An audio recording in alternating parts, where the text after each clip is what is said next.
শ্রীনগর যাওয়ার পথে আমরা গিয়েছিলাম দেবপ্রয়াগে, কেননা দেবপ্রয়াগটা শ্রীনগর যাওয়ার রাস্তাতেই পড়ে। তো দেবপ্রয়াগ হলো ভাগীরথী আর অলকানন্দার মিলিত নাম, হচ্ছে মিলিত সঙ্গম যেখানে, সেখান থেকে গঙ্গা নাম ধারণ করে বয়ে চলেছে।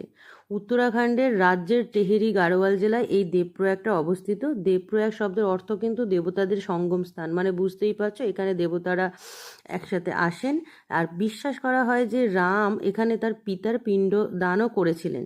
এই স্থানে রঘুনাথ মন্দির রয়েছে, যা ভগবান বিষ্ণুর আর একটা রূপ, সেটা তোমরা লাস্টের ভিডিওতে দেখতে পাবে। আর মন্দিরটা 1000 বছরেরও পুরনো, আর পাণ্ডবদের সময়কাল থেকে এর অস্তিত্ব রয়েছে বলে ওখানকার স্থানীয় বাসিন্দারা মনে করেন। দেবপ্রয়াগ কিন্তু হিমালয়ের কোলে অবস্থিত বলে এখানে মাঝে মাঝে কিন্তু ভূমিকম্প দেখা যায়।